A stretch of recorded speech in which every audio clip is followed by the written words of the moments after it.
como governante de toda a Europa. Nós o conhecemos como o Imperador da França. Seu nome simboliza poder. Napoleão Bonaparte. Mas ele era mais do que isso. Ele separou igreja e Estado. Deu um novo código legal à Europa. Suas reformas moldaram a vida diária de um continente e ainda o fazem. Sob o domínio de Napoleão. Primeira parte. Distribuição de DAC. 1792. A guerra ainda assola a Europa. Na França, o grito de combate, liberdade, igualdade, fraternidade desencadearam uma revolução. Liberdade é a aspiração dos camponeses cansados de serem escravos dos grandes proprietários de terra. A burguesia exige igualdade diante da lei para dar um fim à questão do melhor tratamento dado à nobreza que aos comerciantes. Fraternidade entre todos os homens é o sonho da França. O rei francês é tirado do seu palácio pelos revolucionários e levado à morte. Isso desencadeia o medo nas outras casas reais da Europa. Alemanha, Espanha e Inglaterra se unem para subjugar as ideias incendiárias dos franceses. Nessa época, a Europa é dominada por 5 grandes potências. Inglaterra e Espanha são poderosas forças marítimas e coloniais. A França sofreu muito com o sucesso da Grã-Bretanha e agora possui somente alguns postos avançados no Caribe, na África Ocidental e no Oceano Índico. O czar russo domina a Europa Oriental e boa parte da Ásia. Na Europa Central, o Sacro Império Romano da nação germânica se estende da Itália até a Dinamarca. Os franceses levam sua revolução além das fronteiras do país, inclusive até o Sacro Império Romano. São recebidos com entusiasmo por algumas pessoas. Pessoas como Johann Alois Becker. Seu pai é um fabricante de velas em Mainz, enquanto ele é aprendiz de comerciante. Os revolucionários franceses vão mudar sua vida.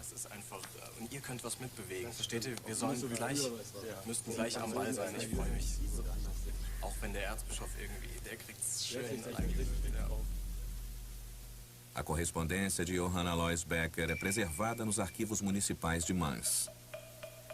Em uma carta a seu melhor amigo, datada de 29 de novembro de 1792, ele descreve os acontecimentos desses dias turbulentos. Dias antes da tomada da cidade pelos franceses, eu estava cheio de alegria. Liberdade e igualdade agora estavam chegando para nós também. Os franceses finalmente estavam se livrando dos déspotas, principalmente do nosso arcebispo, que fugiu alguns dias antes. Devo dizer que senti grande prazer de ver nossos nobres mestres em tal estado. Eles foram tomados de pânico à medida que o exército francês se aproximava. Pegaram tudo o que puderam e fugiram da cidade.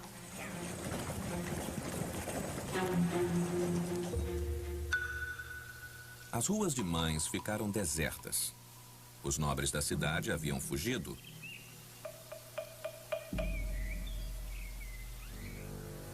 Karl Theodor Dalberg é um dos que fugiram. Como arcebispo e príncipe eleitor de Mainz, ele é a lei.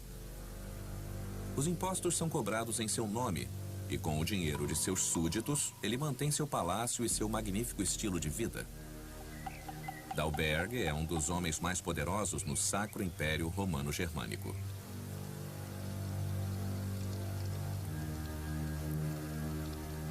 Mas quando os franceses chegam às portas da cidade, ele foge.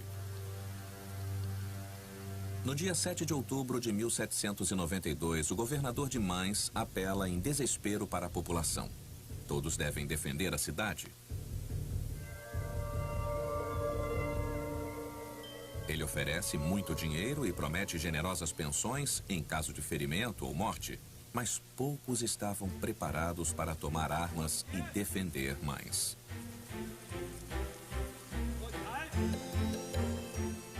Os homens eram treinados em frente à catedral. Era realmente uma tragicomédia. Aqueles que tinham sido oprimidos agora deviam lutar contra seus libertadores e defender seus antigos senhores, que tinham todos fugido. Eles acreditavam que podiam defender Mainz com aqueles homens.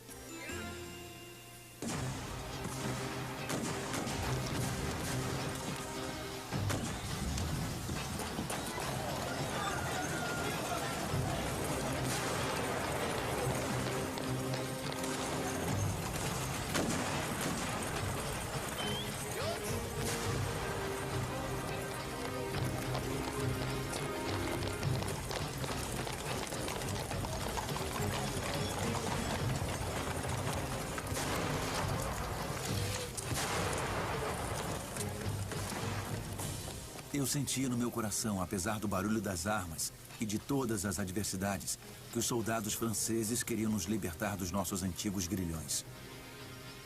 Finalmente, depois de um cerco que durou 3 dias, os fundadores da cidade abriram os portões para permitir que os franceses vitoriosos entrassem.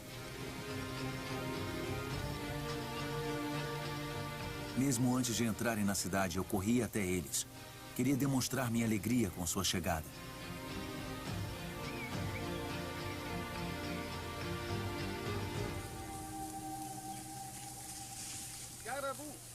Reuni todos os franceses que conhecia e comuniquei aos soldados o meu alívio pela nossa libertação. Eu simplesmente queria lhes dar as boas-vindas. Viva a nação! Viva a nação!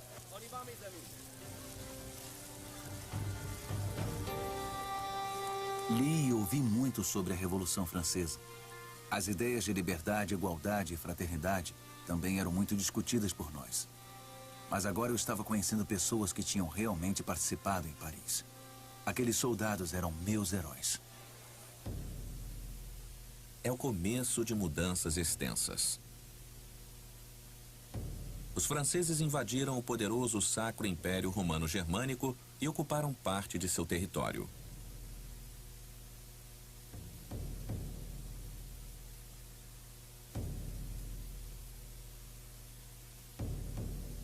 Com o poder do Sacro Império Romano eclipsado, a França pôde tornar-se a nova governante da Europa.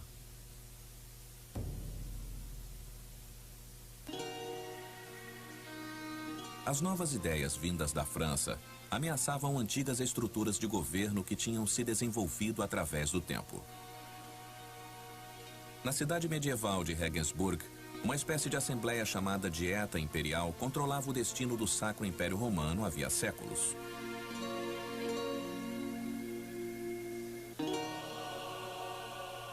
O líder do império é o imperador Francisco II.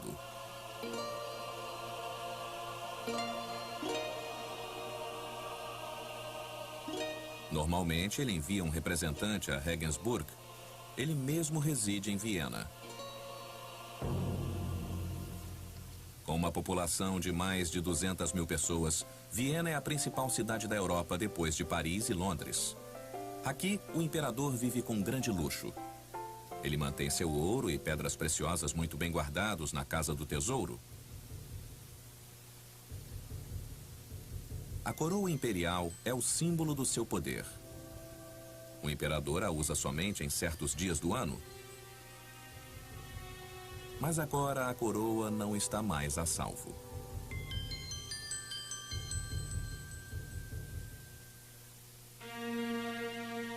Na França revolucionária, um jovem general ambicioso tira proveito dos acontecimentos e luta para chegar ao poder.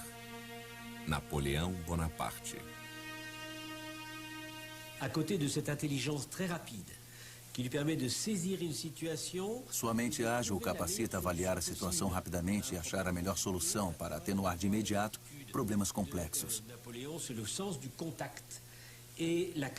Além disso, Napoleão é bom no trato com pessoas e tem a capacidade de liderar os outros. Dizem que demonstrava determinação, principalmente em situações de crise, até mesmo na academia militar. Napoleão é capaz de se impor porque tem autoridade, clareza de julgamento e capacidade de dar ordens que mobilizam as pessoas a obedecer. Il sait formuler les appels aux uns et aux autres qui vont les mobiliser. Durante uma crise no governo, Napoleão vê sua grande chance. Ele leva seus homens para a frente do parlamento e toma o poder em um golpe de Estado.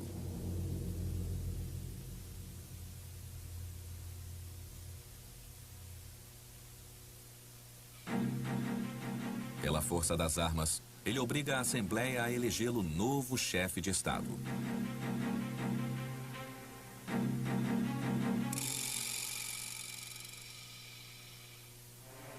No território ocupado pela França, os habitantes logo sentiram a ambição de Napoleão.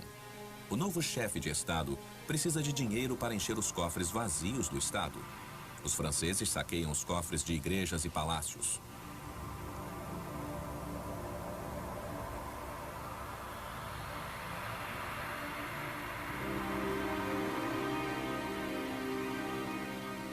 ouro e as pedras preciosas dos territórios conquistados ajudam Napoleão a reerguer a França, que estava financeiramente enfraquecida.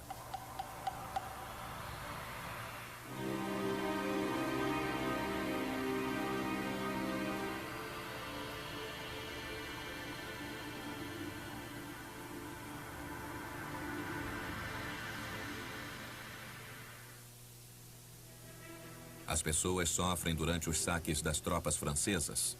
As igrejas são usadas como estábulos. Ninguém está mais entusiasmado com a chamada libertação dos franceses. Não há mais impostos a pagar para os príncipes, nobres e para a igreja. Em compensação, novas taxas são criadas. Além do imposto pela terra, agora as pessoas pagam impostos sobre móveis, estantes, mesas e cadeiras. O número de portas e janelas de uma casa também está sujeito a uma taxa anual. Algumas pessoas astutas fecharam as janelas com tijolos. Os franceses introduziram muitas mudanças na vida cotidiana. Eles planejaram novos cemitérios bem longe dos muros da cidade.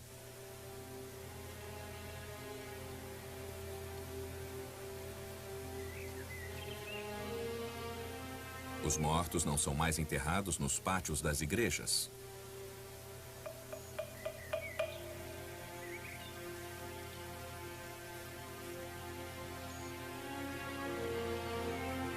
Novos cemitérios são necessários com urgência nos territórios ocupados, já que os cemitérios municipais estão lotados e, portanto, tornaram-se locais perigosos para a disseminação de epidemias.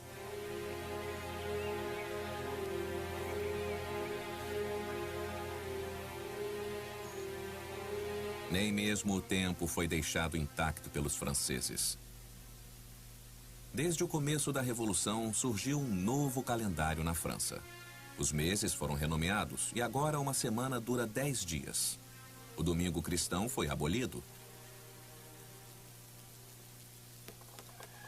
Os revolucionários usam a propaganda para proclamar o fim da dominação da igreja em toda a parte.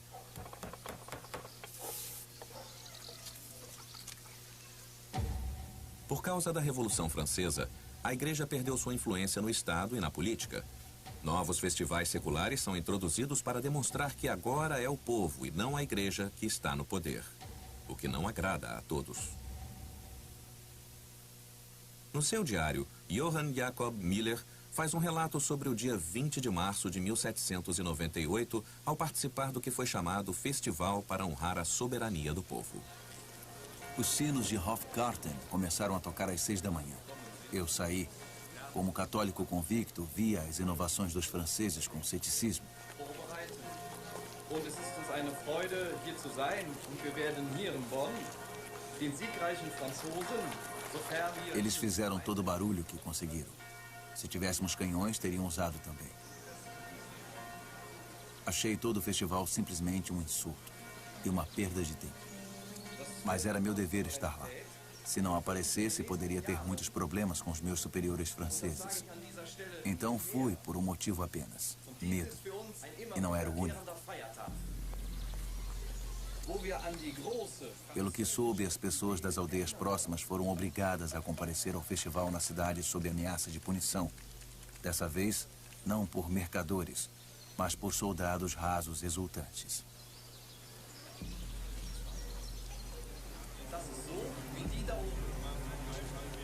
Das sind wir uns allen schuldig. Hier werden O ministro do interior francês ordenou o Festival da Soberania do Povo para demonstrar que não eram mais os príncipes e bispos que estavam no poder, mas o povo. A Ordem de Paris estipula a sequência precisa das celebrações.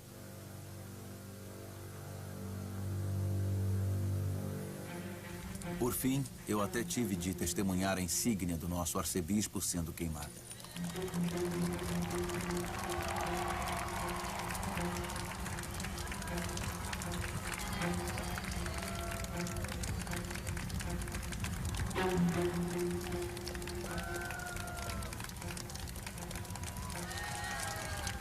De repente, as mesmas pessoas que, como eu, só compareceram ao festival sob coação, deixaram-se entusiasmar e se envolveram.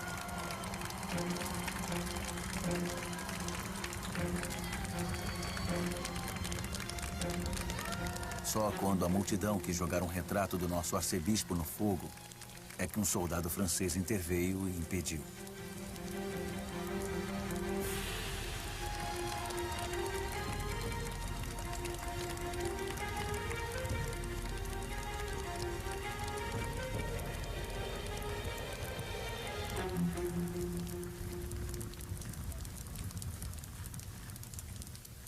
Os franceses não introduziram apenas novos festivais. Também houve outras inovações, como a coleta de lixo. As regras de limpeza das ruas determinavam que o lixo não devia mais ser jogado nas ruas, mas nas carroças de lixo.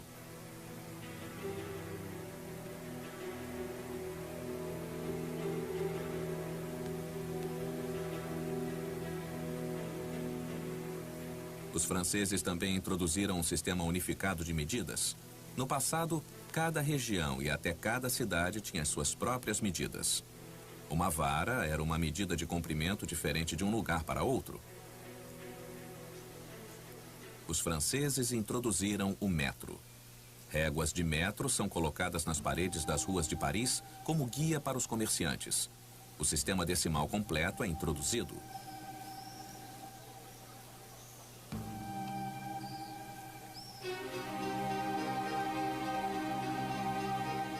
Metro.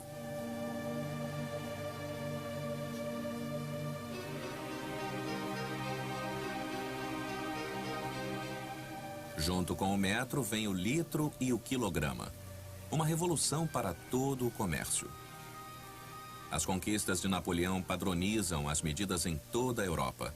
Somente a Grã-Bretanha resiste às inovações da França.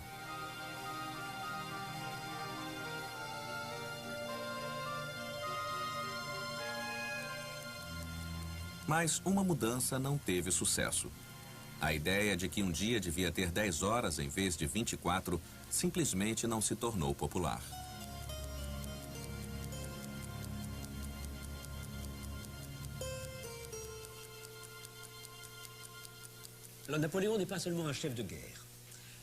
Napoleão não é só um guerreiro, não tem só sede de poder. Ele é também um político, no melhor sentido da palavra. Alguém com um trabalho a realizar de forma duradoura. É por isso que as reformas são tão importantes para ele. Principalmente nos primeiros anos, ele se via como herdeiro e salvador da Revolução. O novo governo francês reprime cada vez mais a influência da igreja.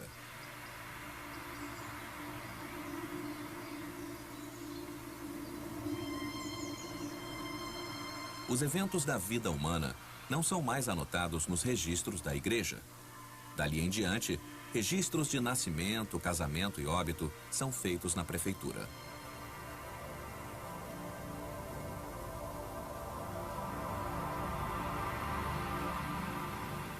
O prefeito assume muitas das tarefas que anteriormente eram prerrogativas do padre, inclusive as cerimônias de casamento.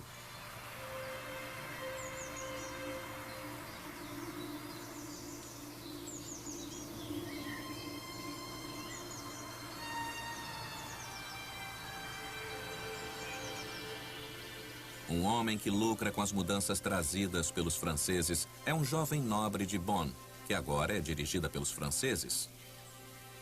O conde Anton von Belderbusch é casado com uma jovem da nobreza, mas o casamento não lhes dá filhos e logo sua esposa o abandona. 3 anos depois, inicia-se um novo capítulo na vida do conde. Von Belderbusch se apaixona.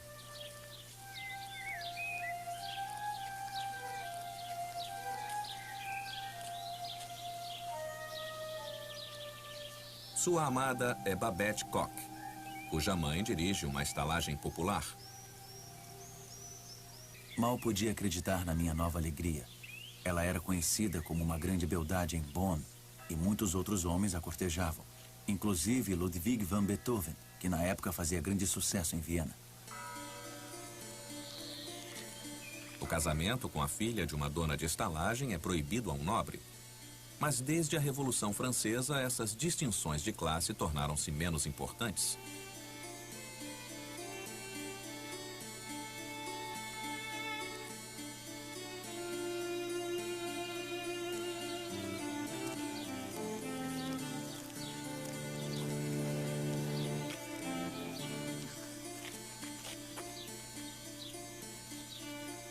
O amor é cego. E o conde Belderbusch compromete-se rapidamente. Babette, hören Sie. Es ist mein Ernst. Bitte werden Sie meine Frau. Pedi Babette em casamento. Ela aceitou e tornei-me o homem mais feliz debaixo do sol. Mas o conde von Belderbusch ainda é casado. Ele precisa se divorciar da primeira esposa, coisa impensável segundo as leis católicas que se aplicavam até então. No meu primeiro casamento, o padre tinha dito, até que a morte os separe. Que bom que se provou que ele não tinha razão.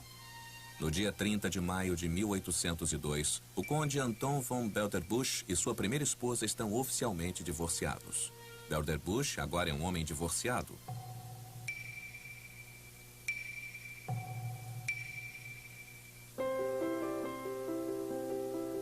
Totalmente apaixonado, Belderbusch não perde tempo em se unir pelos laços do matrimônio de novo.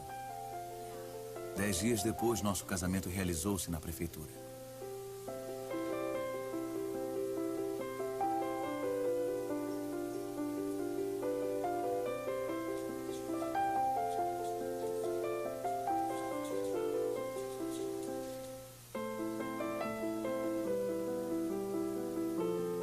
O registro oficial do segundo casamento do conde de Belderbusch com sua nova esposa, Babette Koch.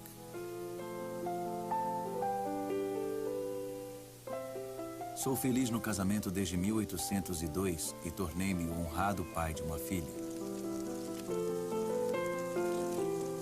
A ela demos o nome de Josefine, talvez um pouco por gratidão a Napoleão e suas novas leis.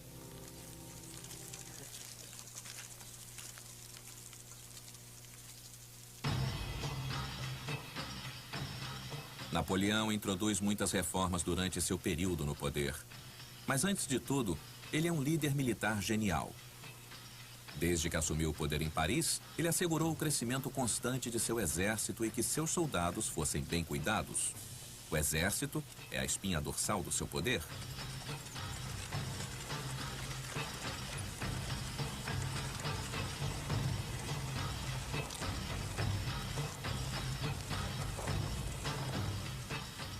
E logo, Napoleão terá mais uma vez a chance de demonstrar sua habilidade militar.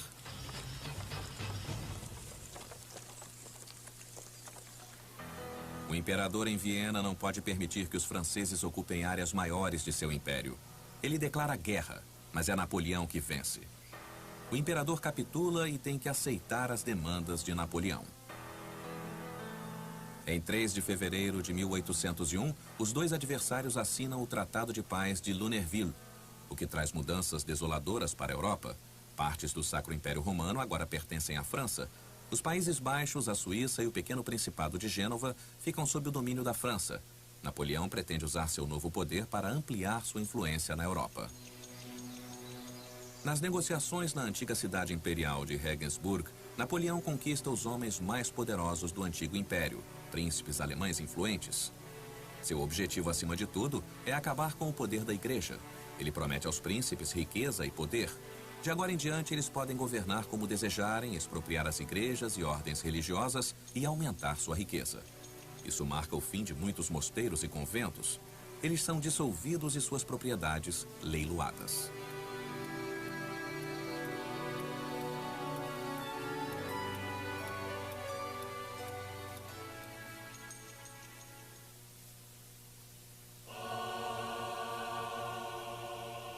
Fürstenfeld, perto de Munique, é um entre as centenas de mosteiros condenados pela era do anticlericalismo. Sua propriedade pode ser confiscada imediatamente pelo Estado sem indenização. O o esplendor e a riqueza do complexo de mosteiros parecem infinitos.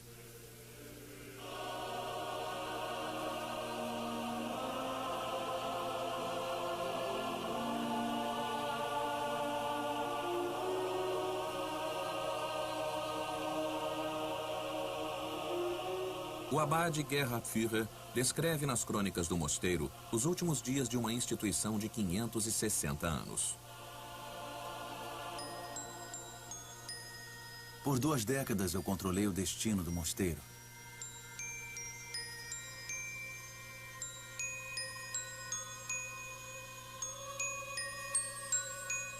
Como poderia saber que nosso fim chegaria tão rápido e cruelmente? Eu estava ceando no refeitório com meus irmãos quando os leiloeiros invadiram.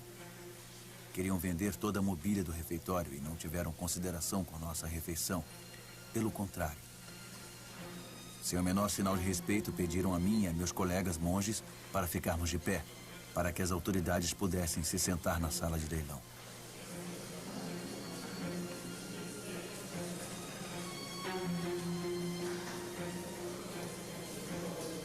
Não tivemos alternativa a não ser terminar nossa refeição de pé.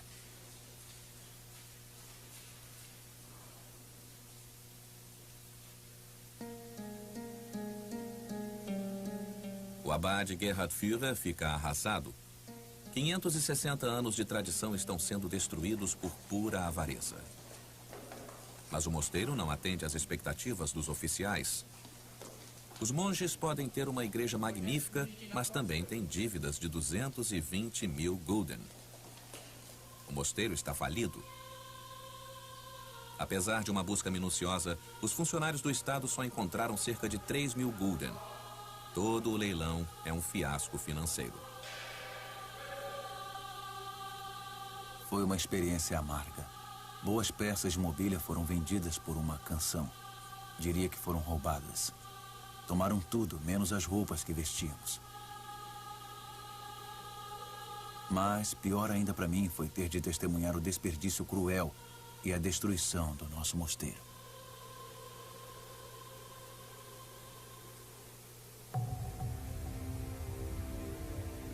A lista do leilão de Fürstenfeld mostra que o mosteiro foi vendido em partes.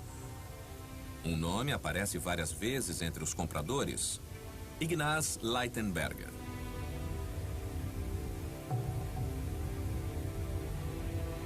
Esse industrial da Boêmia também dá o lance ganhador para os prédios do mosteiro, várias fazendas e 200 hectares de floresta. Leitenberger pretende transformar o mosteiro num local para tingimento de tecidos. Um rio próximo oferece água suficiente para os complicados processos de alvejamento e tingimento, e o exército francês, como uma freguês, garante um negócio próspero. Napoleão, o Conquistador, acrescentou partes da Itália e do Sacro Império Romano a seu país. Mas ele ainda não está satisfeito.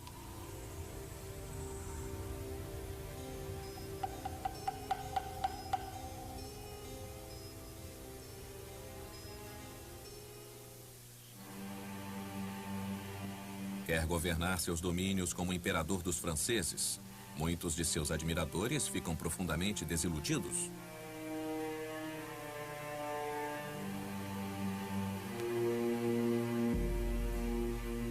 Consideram isso uma traição aos valores da Revolução Francesa. Liberdade, igualdade, fraternidade. 15 anos antes, a República nascera de um conflito sangrento. Agora, deve ser deixada em paz. Furioso, Ludwig van Beethoven arranca a dedicatória do seu último trabalho.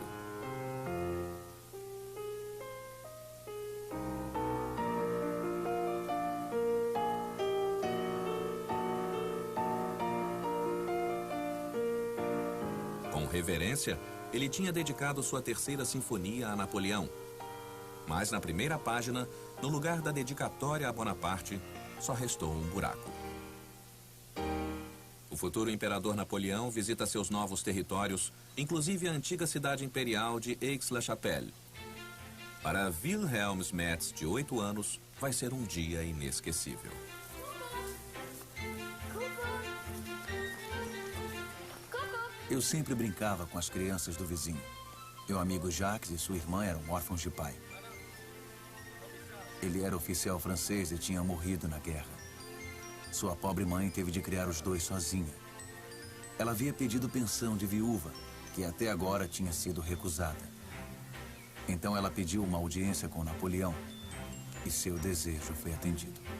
Mais enfant, Valérie! Bonaparte hat uns eingeladen. Wir dürfen bei ihm vorsprechen. Wir gehen alle gemeinsam dahin jetzt. Wilhelm Schmetz cresceu em Klosterplatz, em Aix-la-Chapelle. Mais tarde, ele publicou suas memórias de infância num pequeno livro.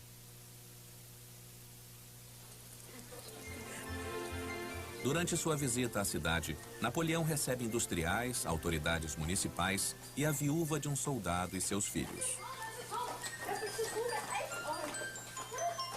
Tive permissão de ir com eles e andamos pela cidade o mais rápido possível. 2 soldados abriram caminho para nós e franquearam a porta lateral da prefeitura. Entramos ansiosos no grande salão.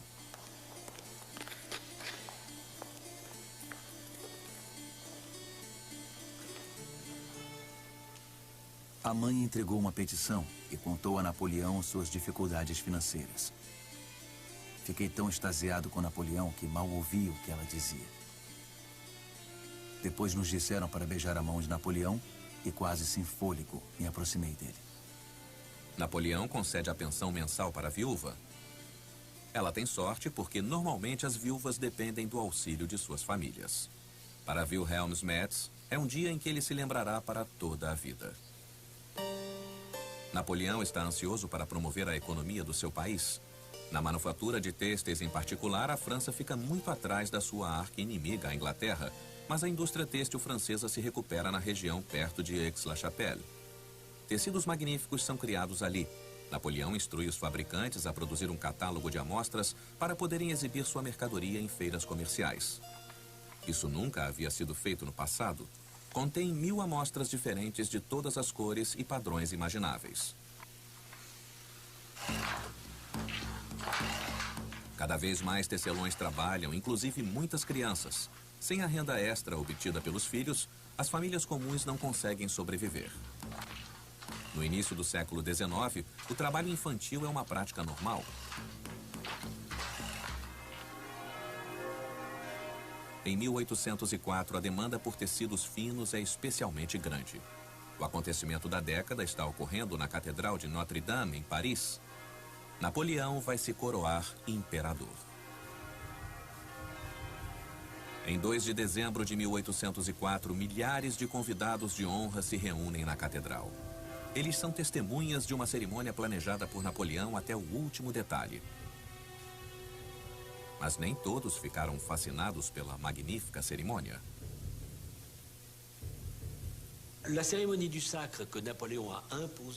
Napoleão tinha forçado a coroação, apesar da grande oposição. Por um lado, dos revolucionários, que eram grandes opositores da igreja, e não conseguiu entender por que Napoleão havia convidado o Papa a Paris. E por outro lado, daqueles que viam a coroação como um baile de máscaras. Nada, a não ser um desperdício de dinheiro sem nenhum propósito. Até sua família também se opunha a ele.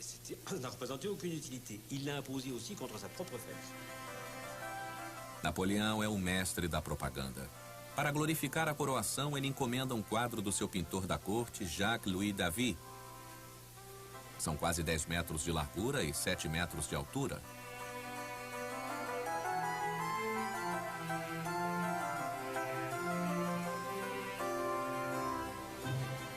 A pintura retrata o momento no qual Napoleão coloca a coroa na cabeça de sua esposa, Joséphine.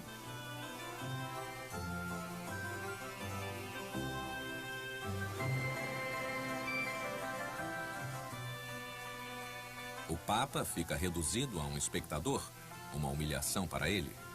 No passado, todos os imperadores receberam dele a coroa. Mas Napoleão não conhece nenhuma regra, senão a própria.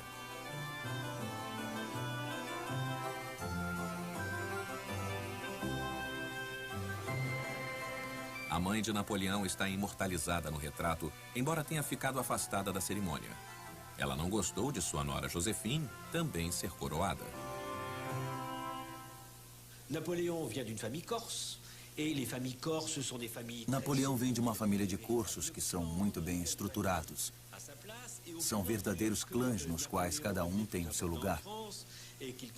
Quanto mais poderoso Napoleão se torna, mais seus irmãos e irmãs queriam uma parte da sua fama e fortuna. Mas para a coroação, Napoleão decide que seus irmãos e irmãs serão apenas figurantes. Eles ficam furiosos porque se veem rebaixados e sentem que estão lá apenas para elevar Napoleão ainda mais. Dizem que Napoleão está traindo a família. Napoleão conhece não só o valor dos retratos, mas também o poder da imprensa. Desde o início da Revolução Francesa, surgiram centenas de jornais, tornando-se a voz do povo. Napoleão pretende controlar essas vozes com uma censura maciça. Essas circunstâncias difíceis não impedem um jovem advogado de comprar um pequeno jornal na primavera de 1805, em Colônia. Até a sua morte, em 1831, ele estabeleceu a base de uma dinastia de edição, Marcos Dumont. Mas sua carreira de editor quase tem um fim abrupto. Eu tinha o jornal havia apenas 6 meses. Publicávamos em dias alternados e nossa circulação aumentava estavelmente. Quando comecei, tínhamos 250 assinantes, mas a cada número atraímos mais leitores.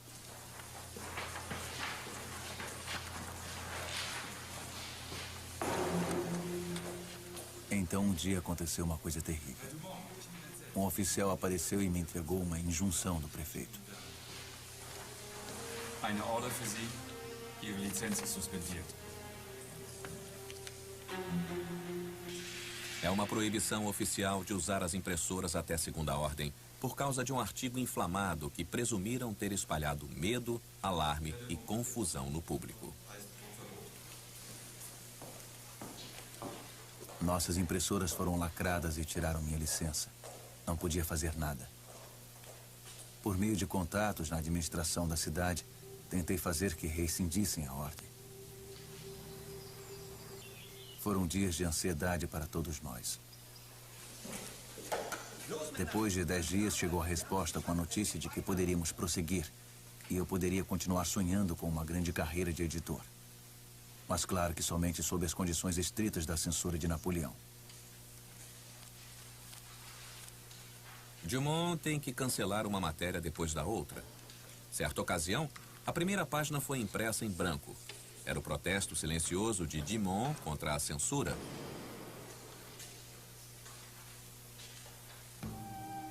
Obedecer às regras agora é uma indústria de sucesso. Há um grande mercado para cabeças de Napoleão em bronze ou mármore. Milhares de bustos de mármore são feitos e exibidos em edifícios públicos, escritórios e lares.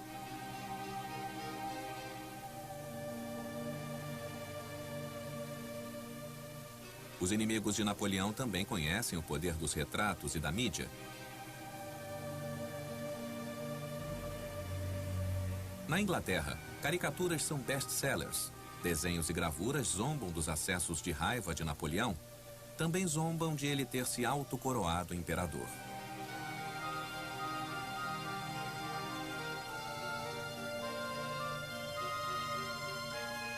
Na verdade, a coroação desafia a antiga estrutura de poder na Europa.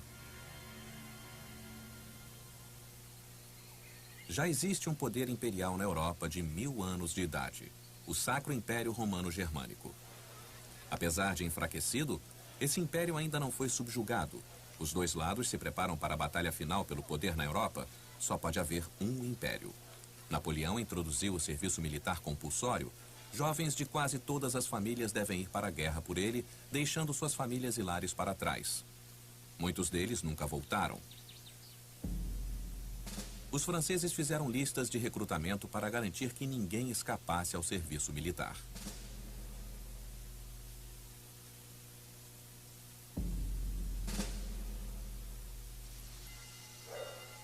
Mas alguns conseguiram evitar o recrutamento. Em alguns casos, graças a um homem nascido numa pequena aldeia perto de Mayence, agora conhecida como Mans. A igreja local registrou o nascimento de Philippe Christian Fresenius em 1779.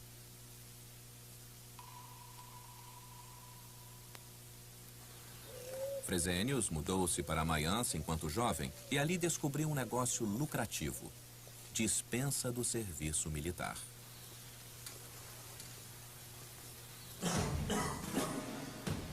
Quando um jovem era convocado, tinha de passar por uma equipe médica para exame. Um médico do exército, uma autoridade da prefeitura e um oficial francês conferiam a aptidão de cada indivíduo para o serviço militar. Muitos jovens recrutas tentaram fingir estar doentes, mas o veredito quase sempre era apto para o serviço. Isso os condenava a 5 anos de serviço militar. Muitos não sobreviveriam.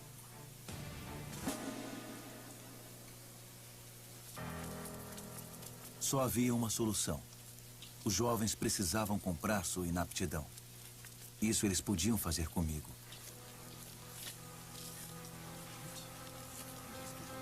Eu tinha bons contatos na junta examinadora e agia como intermediário.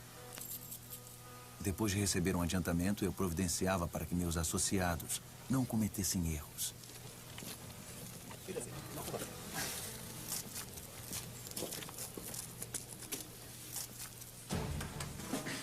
Combinávamos antes as doenças para que o oficial francês presente não suspeitasse.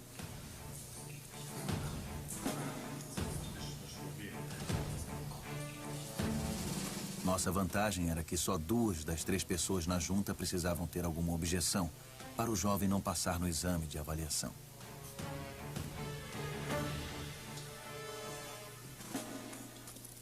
Quando o jovem era liberado do serviço, dava o restante do pagamento.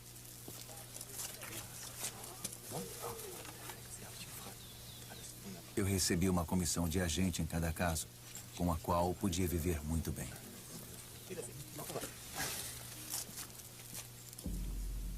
Fresenius não é o único a ganhar dinheiro com o medo de lutar. Seu negócio faz sucesso até a polícia secreta francesa de Paris descobrir.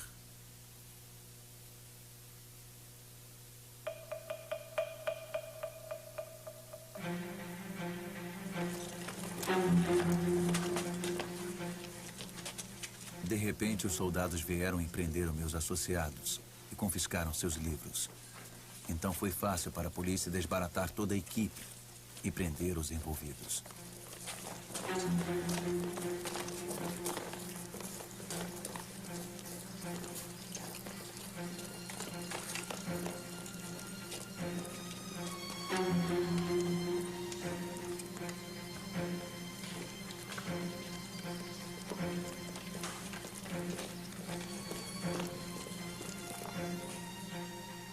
Por ingenuidade, acreditei que a natureza sem importância do meu envolvimento seria tratada com tolerância pelos franceses, mas estava seriamente enganado. Philippe Christian Fresenius é sentenciado a 4 anos de prisão. Apesar dos problemas, as listas de recrutamento aumentam cada vez mais. Como resultado, em 1805, as forças de Napoleão chegam a 500 mil, mas o tamanho do exército em si não é garantia de vitória. Mapas confiáveis também são importantes. Napoleão tem material cartográfico extenso à sua disposição. Por vários anos, foram feitos levantamentos precisos dos novos territórios franceses. Jean-Joseph Tranchot é um homem em evidência. Esse engenheiro desenvolveu novos instrumentos de medida e faz mapas precisos e detalhados desde 1801.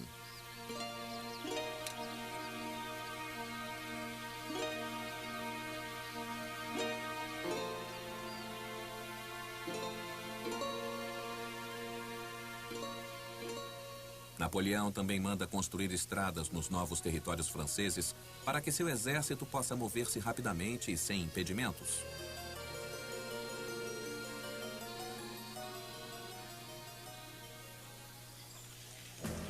A batalha decisiva contra o Sacro Imperador Romano é travada em 2 de dezembro de 1805, exatamente um ano depois da espetacular coroação em Paris. Napoleão e o imperador Francisco II, juntos com seu aliado russo, o czar Alexandre I, estão lutando pelo poder na Europa. A Batalha dos Três Imperadores custa milhares de vidas. A vitória de Napoleão traz um fim, depois de quase 1000 anos, ao Sacro Império Romano Germânico. Agora, Napoleão é o mestre inconteste da Europa. Membros da sua família são instalados como príncipes e reis para governar várias partes do império. O imperador francês está determinado a mudar a Europa segundo sua lei. Liberdade, igualdade e fraternidade serão a base do novo estatuto que Napoleão autorizou, o Código de Napoleão. Ele define as liberdades e responsabilidades civis, a proteção da propriedade privada, a separação entre igreja e Estado, a liberdade de comércio.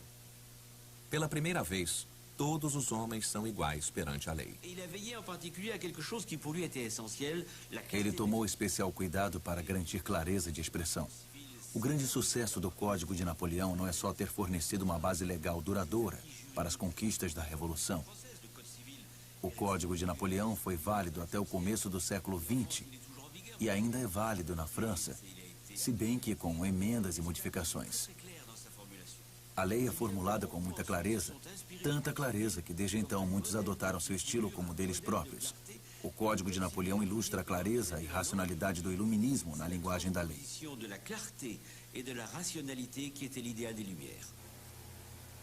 Mas uma parte importante da população não recebe direitos melhorados pelo novo Código Legal. As mulheres ainda não têm direitos iguais segundo as novas leis.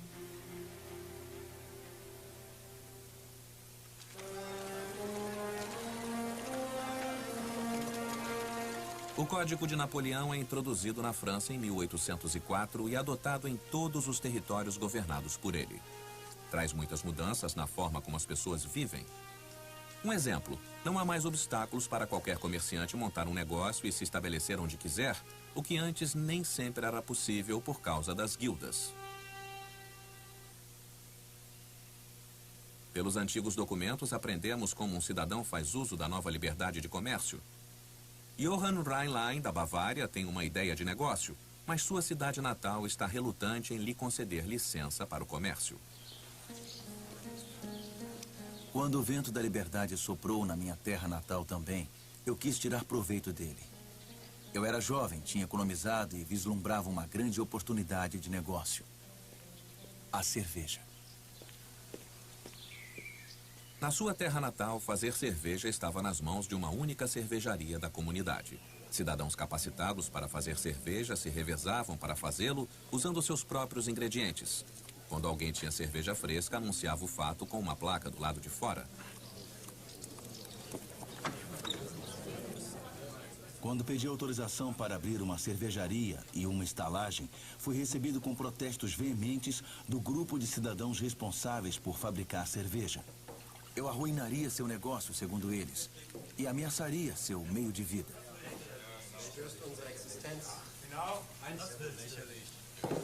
Ein Bier bitte.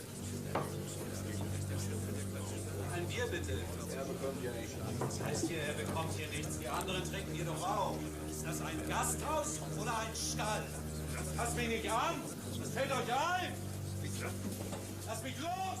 Os cervejeiros estão zangados, temem perder seu monopólio. Johann Rheinlein seria concorrência para eles.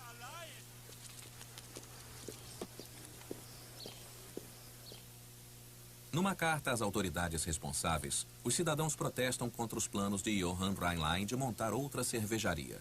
Mas Rheinlein insiste em seu novo direito e indica os abusos do atual monopólio da cerveja. A cerveja da cervejaria da comunidade era comprovadamente de qualidade inferior. Os cervejeiros alegavam que era por causa dos ingredientes de má qualidade utilizados. Mas eu havia percebido que nunca limpavam os barris adequadamente entre as fermentações. E não era só nisso que eu podia me comparar com os meus adversários. Em diversas ocasiões, também notei que a cerveja insípida era vendida a preços exorbitantes e que já havia bebidas ilícitas. Os que vendiam a cerveja estavam economizando em impostos da polícia também. Nessas circunstâncias, a prefeitura e o tribunal simplesmente teriam de estar a favor quando alguém como eu estivesse preparado para investir dinheiro em uma cervejaria gerenciada adequadamente. E de fato, os registros mostram que Johann Rheinlein logo recebe a concessão para construir sua cervejaria particular em Staffelstein. E ele não é o único. Mais e mais autorizações são concedidas para novas cervejarias na Bavária. Existe uma grande demanda para cerveja boa a preços razoáveis.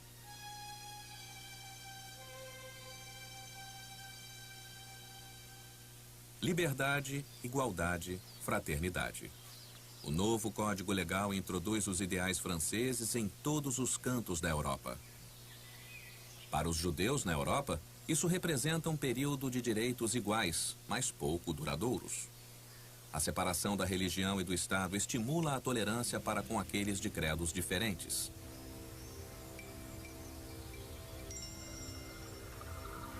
Novas sinagogas são construídas, como aqui, por exemplo, na cidade medieval de Esslingen.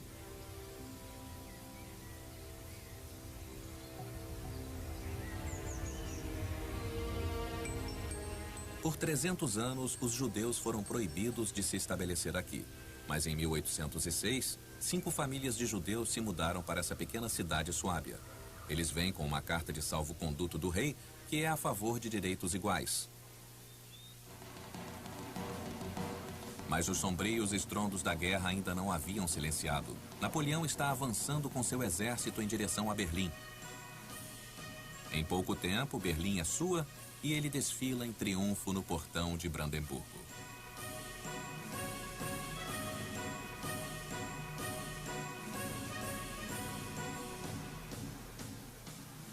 Napoleão está no auge de seu poder.